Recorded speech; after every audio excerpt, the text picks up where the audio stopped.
Hello and good morning. Welcome to today, our third instalment of our FleetCheck Expert webinar. Today, we're going to be focusing on driver mental health awareness, and we're very fortunate today to be supported by CALM and Highways England. CALM, in case you're not familiar with it, is the campaign against living miserably. Mental health, I'm sure we've all become increasingly aware of the impact it can have on our lives personally, particularly accelerated during the last 12 months. It's put a lot of pressure on individuals, companies. It's seldom you'll find anybody that hasn't been affected by it. I'm not going to talk too much about today, just going to run through a quick bit of housekeeping for you this morning. So due to the level of interest we have at these webinars, we don't have a live Q&A session. You will all be on mute this morning, but we do have a section. Hopefully you're familiar with the format of webinars. There's a section on the side of your screen where you can pose questions and ask questions.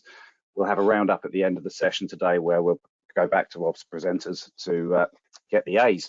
As I say, I'm not going to talk too much this morning. My name is Barrie Wilson, Commercial Fleet Consultant. I'll be hosting and feeding the questions through to our presenters.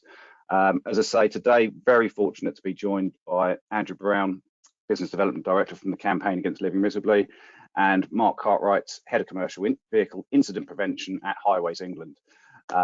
Without further ado, let me hand you over to Andrew.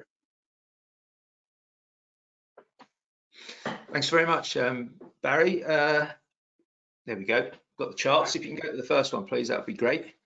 Pleasure to be here today to chat to you about CALM and what we're doing with Highways England. I'm just going to sort of lead things off with a little bit of background on CALM, why we exist, what we do, and how we do it, because it's all sort of quite unique, really, and it provides us the big point of difference, which allows us to sort of be very complementary in this space and perhaps provide support and guidance for people that maybe don't necessarily react that well to the establishment and all of the existing support which exists out there. This sort of in a nutshell sort of summarizes what we're about, really. We lead a movement against suicide, and it's an interesting distinction because we position ourselves in this way despite the fact that we are a registered charity. We exist in that sector. We try to present ourselves in a slightly different way, and a movement is the best way to describe it, really. Yeah, we like to not distance ourselves from our audience, from the people who may need support from us. We try to actively engage with them and provide a lens which is sort of less clinical, less scary, one that feels more relevant and contemporary. I think you often hear a lot of stuff about mental health, where stats will be thrown around that 1 in 4 people have mental health issues. We like to think of it more as 4 in 4. So everyone has mental health. Everyone has poor mental health. It's just the sort of frequency within which the poor days come along and the depth to which they go is a driver of how serious that issues may be. And by positioning ourselves in that sort of 4 in 4 rather than 1 in 4, we don't distance ourselves from the audience. We're part of that. We empower people to be part of that, to support CALM, to benefit from CALM however they want to do it, as opposed to positioning ourselves as that sort of like the one of the healthy 3 that's looking after the poor 1, which some people don't necessarily react as well to. So that's an important distinction for us, and it sort of sits at the heart of our uniqueness, I think. Thanks, Barrie. The reasons we try and drive this movement. Some of these stats you'll be familiar with. We've been pushing awareness of these stats for quite a while now. But some of the moments that suicide is the biggest killer of men under 45 in the UK. It's in fact 75% of suicides are men. Sorry, my screen's just gone crazy and I've lost the presentation. That's really weird. Hang on a second. Sorry, chaps. I'm gonna have to come back in. Something's gone on with my computer. The joys of tech, eh? Oh, I've totally lost. I can't see the screen anymore, Barrie, which is going to make life slightly difficult for me. Hang on. I'm gonna go out and come back in really quickly. Let's see what I can do. Sorry. Okay. Ladies and gentlemen, thank you for your patience while we try and resolve the technical problems.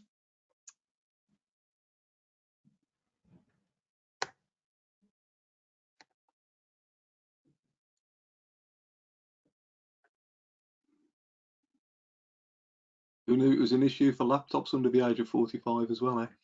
Yeah, I can't get back. It's saying the session's running, Barry, but I can't actually see anything, which is a Andrew, have problem. you got a copy of the slide deck? Because I can email you a quick copy over if you want to run off that. I tell you what, it might. Yeah, I can do. Yeah, okay. Hang on a sec.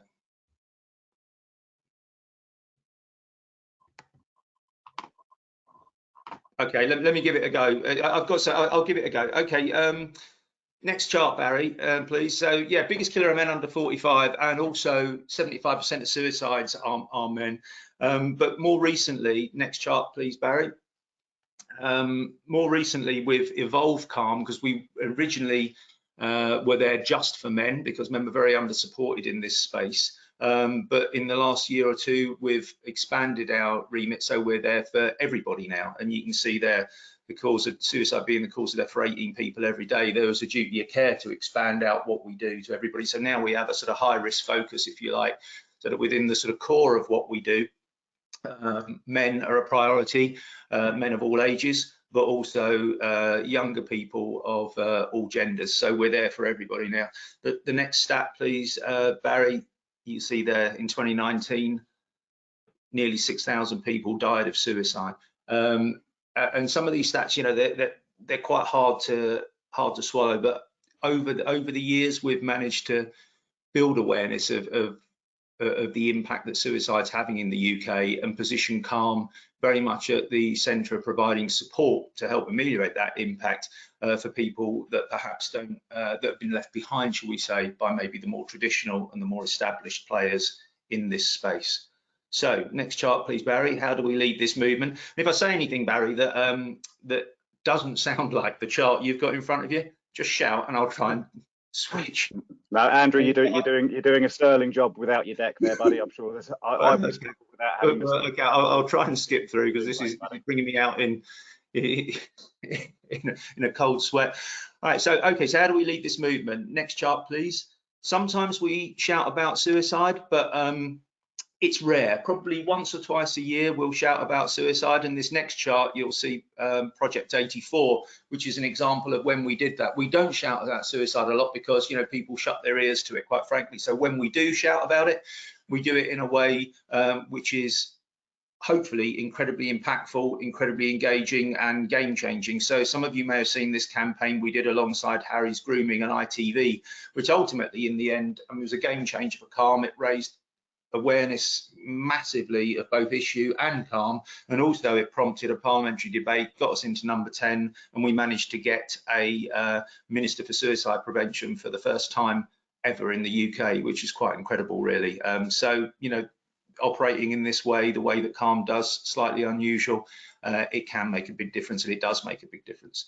But as I say, we don't usually shout about suicide and have that as the primary focus. We tend to sort of come at things in a more solution orientated way. And next chart, please, Barry, and then skip to the next one as well. So rather than shouting about suicide, mostly we'll shout about life. And we do that in a number of ways. Next chart, please, Barry, through this army of orange clad supporters, which are out there raising funds for CALM, you know, doing bike rides, doing marathons, doing all sorts of things. We had someone who sat in a wheelie bin of frozen water every morning for a month recently during lockdowns, and all sorts of things. But the great thing about this army of fundraisers is they drive the largest proportion of CALM's income, which goes towards, you know, basically maintaining our helpline, which is manned by fully trained, fully paid professionals, which is another point of uniqueness for CALM. But the great thing about getting our revenue in from this source is it allows us to basically operate in the way we do. It allows us to be a little bit different, and it allows us to sort of complement what's out there. Next chart, please. As well as the fundraisers, we've also got an army of ambassadors, which allow us to sort of enter into culture through many different touch points: comedy, music, art, sport, so on and so forth. Next chart, please, Barry. And then with the third army is one of volunteers. We've only got a relatively small group of people at our head office, and then we've got the people on our helpline. So when we want to try and go out and make a difference and get stuff going out, you know, out and about around the country, we rely on volunteers to come and scale us up and help us. And then we also have if you like, an army of partners, but a little bit more about that later. So next chart, please, Barry. I mentioned before that we previously had very much a focus on men.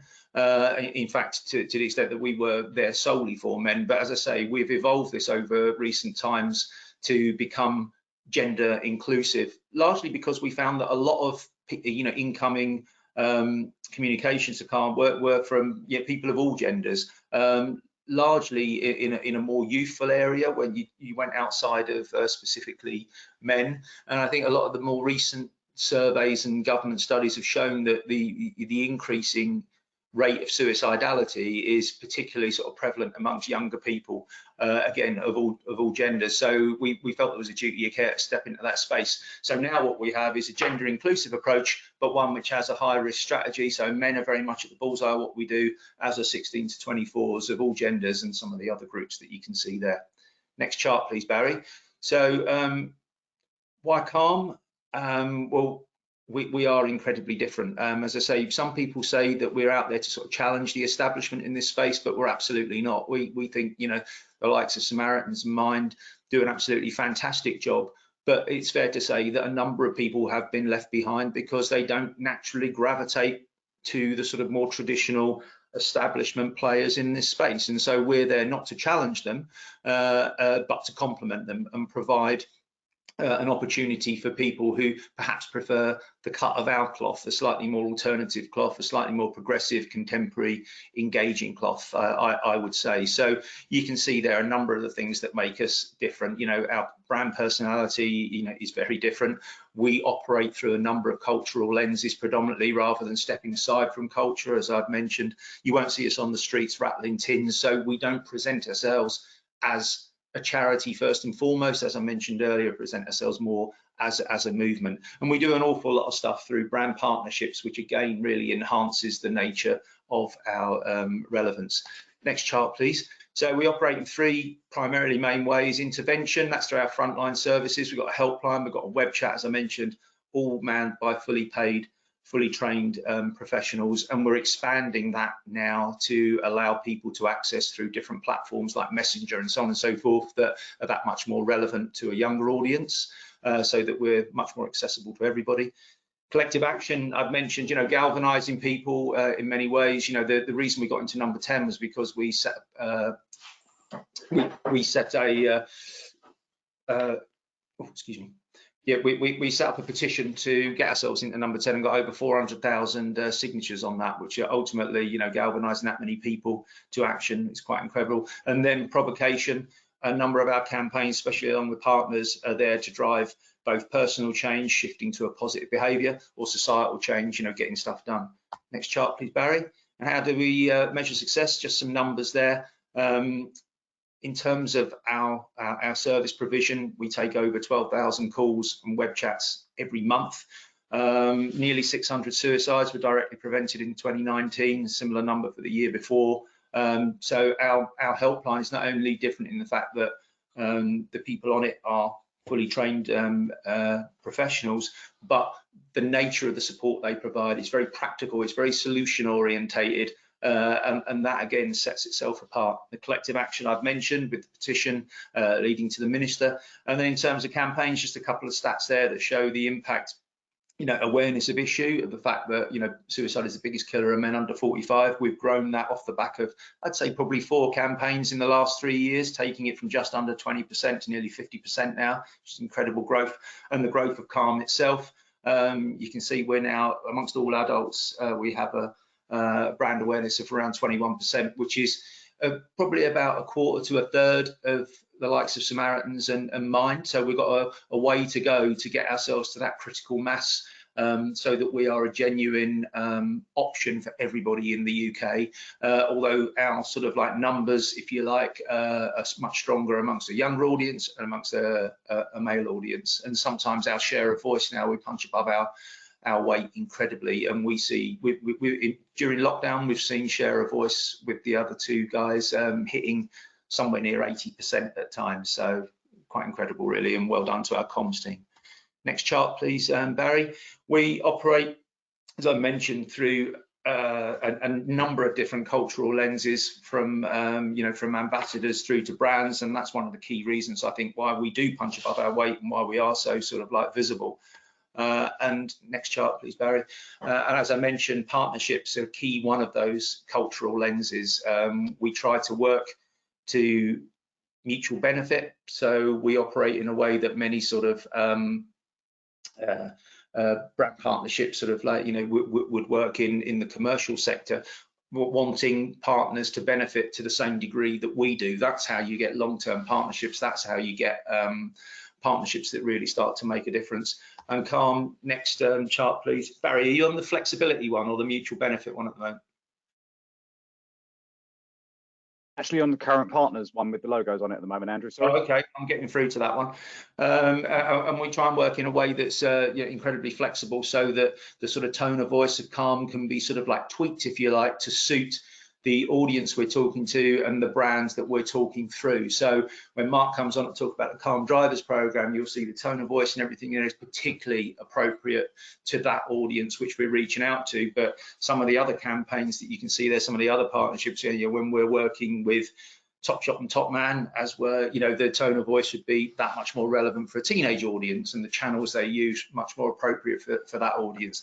Same with Spotify and so on and so forth. So I think if you go on to the next chart now, I'm going to hand over to Mark, who's going to talk about how we've worked together with Highways England and his team to develop a campaign which is particularly relevant to the audience there, particularly relevant to the issues, and using the channels at their disposal to make the impact and the engagement that we need. Oh, Andrew, thank you very much. That was a fantastic presentation, even more so with the fact that you were running blind without having actual visibility of your slides. So thank you very much. Before I hand over to Mark, I'm just going to present to you a quick video that you might have seen. This is something that CALM produced.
There we go. So hopefully that sets the scenes for our next presenter, a man that needs very little introduction in the fleet world. I'm going to hand you over now to Mark Cartwright from Highways England.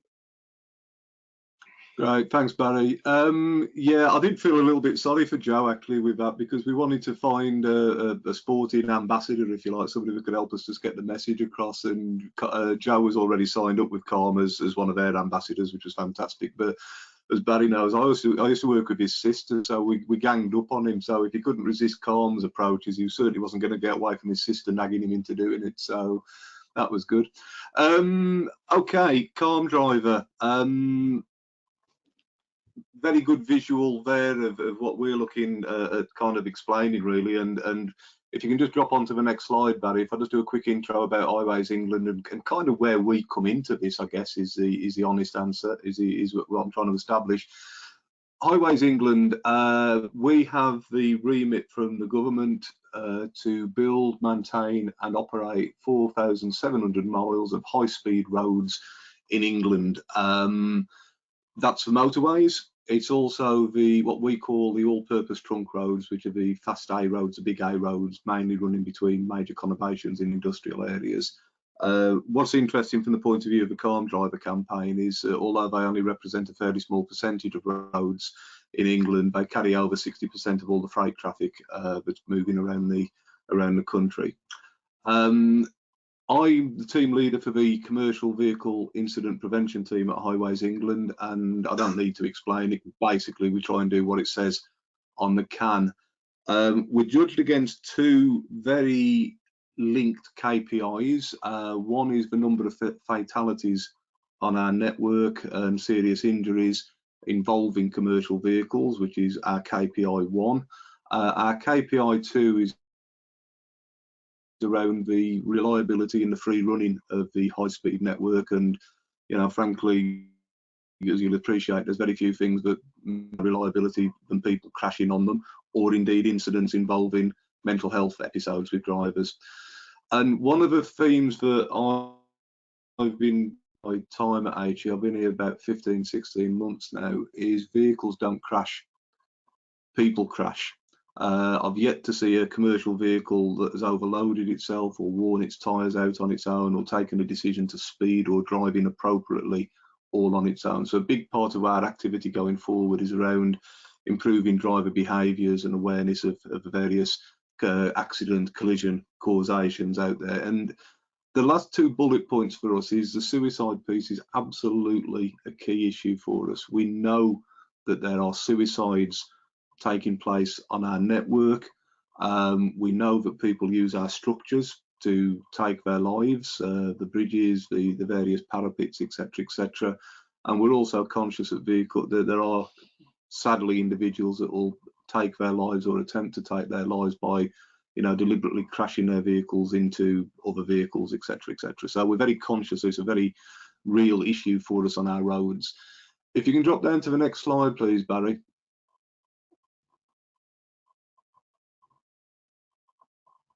Fantastic. I've just dropped this in really just to capture it, and it's something that has struck me absolutely between the eyes during my time with Highways England and talking to ex-colleagues and other people, is really just how seriously Highways England takes the safety of what we would call our customers on our network, and that's all of the users of our roads, all of their drivers, all of their passengers, etc. We really do look very deeply into every serious and fatal collision that's on our network, and suicide and attempted suicides absolutely fall under that category forever.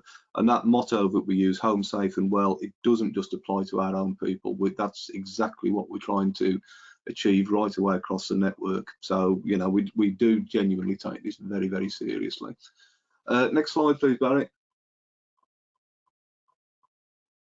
Okay, what we do in this field, we do have an existing suicide prevention team. They work very closely with Samaritans in terms of our structures, and trying to avoid people using it for the what they probably see as the ultimate solution.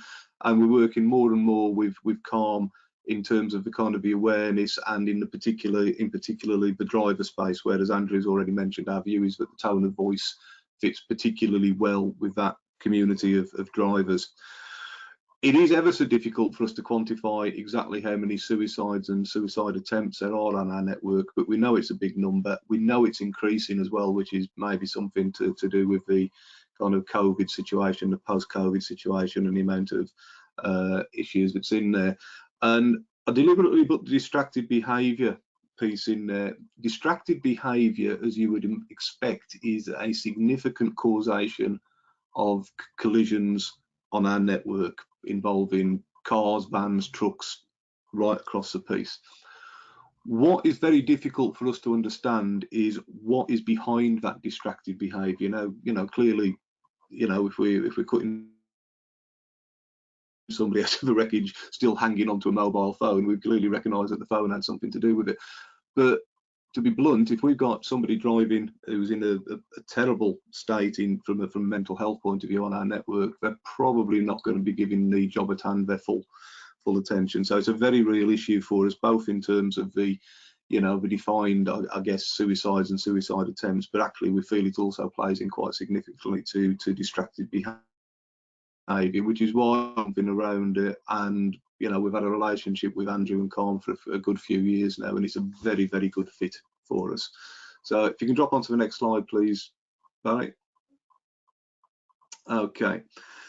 I guess the wake-up call for us, and it's been bouncing around for a year or two now, was just that very obvious recognition that statistic, which is, as Andrew has mentioned, now has a lot of awareness about suicide being the biggest killer of men under 45, a significant killer of men over 45 as well, I'd hasten to add, is clearly such a tight fit with the demographic of commercial vehicle drivers in the UK, and indeed company car drivers, which I'd add in there. We're not blind to the fact that it's not just commercial vehicle drivers.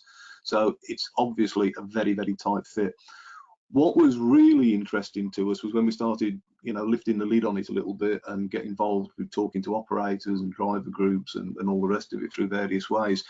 That wasn't the only reason. The demographic was a really tight fit to this particular issue.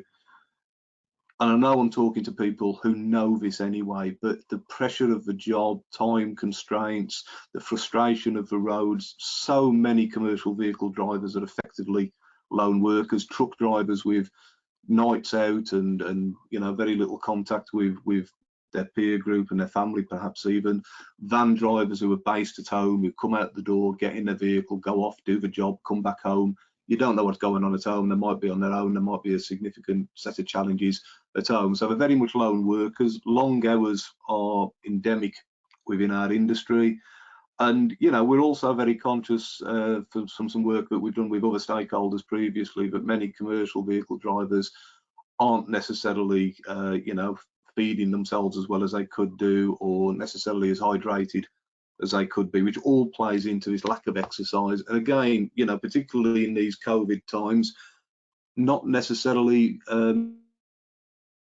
exempt from the financial pressures that come along with it. So I think one of the phrases that Andrew used when we first started talking about this particular community was, "Oh my God, this must be a hotbed of issues," if you can recall that, Andrew. And absolutely, we think our industry is very, very, it's a very pertinent, very front and center issue for us. Can you drop it down, please, Barry? Next slide. We were asked really what we were trying to achieve in this space, and actually it's very, very simple and very straightforward. We genuinely want to help. We want to help because of our KPIs 1 and 2, the KSIs on the network, the network disruption, but it's broader than that. We really are a caring organisation. We really want to throw some of our weight, some of our firepower behind this issue, and if we can help one individual, then that's job done as far as we're concerned. We genuinely want to help.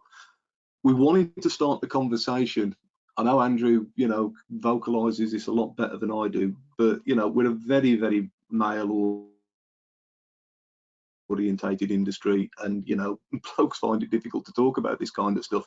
So we just wanted to make it easy for the operator, the managers, the drivers involved, the supervisors, just to start that conversation. And having started that conversation, we want to take it further. We want to support. We want to signpost resources. We want to signpost CALM's crisis lines. We want to provide some support for CALM, because clearly, this kind of engagement presents a little bit of a financial impact on their activities as well. So I can sum it up in those three bullet points as to why we're trying to do stuff in this space. Next slide, please, mate. Okay, so this is what we did. It's a fairly light pack. We've created, with the support of CALM, who I have to say have been fantastic, a fairly light touch set of resources with the aim to get these into the cabs of as many vans, trucks, even company cars as we possibly can do, just to start the conversation. What you're looking at is a pack with 3 stickers in it. There's a double-sided, that's a round one, rather cunningly designed, if I may say so, to replace the tax disc that we don't have to bother with now, but with a forward-facing message. I'm involved in this particular program, and the signposting internally towards the resources we have, including the crisis lines and the website that CALM provide.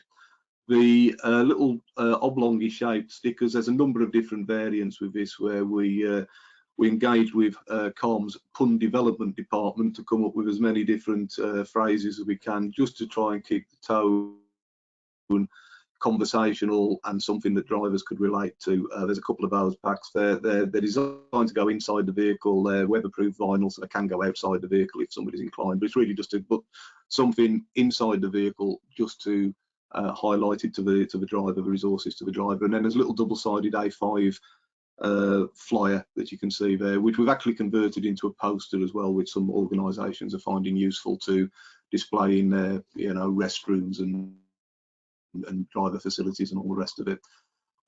They're available from us. I'll signpost our website, our portal, for registering and getting more information about the programme.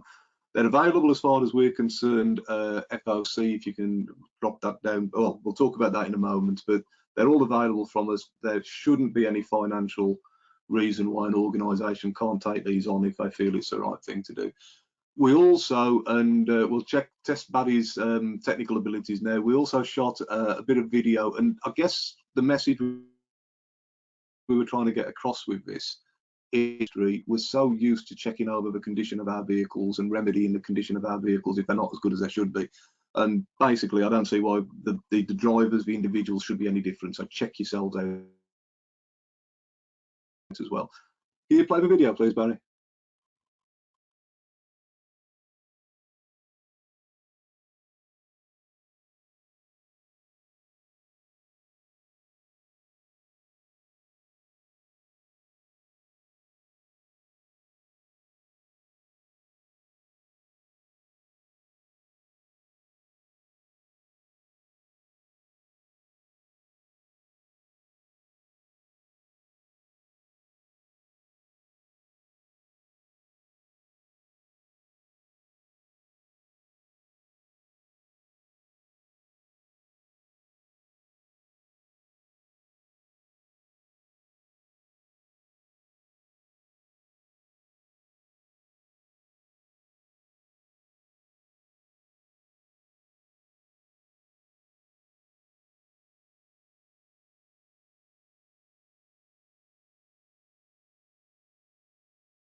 Fantastic, thanks, Barry. I guess the main point I'd make, we've got 2 points, I guess. One, clearly that was van driver orientated, but clearly we see a space for this in the truck world and indeed the car world as well, that are being driven for work.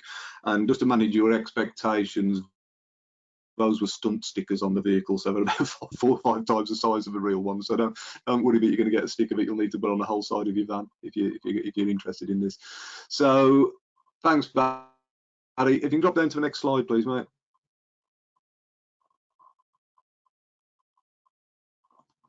Great. I'm hoping we've whetted your appetite for this and an involvement with this.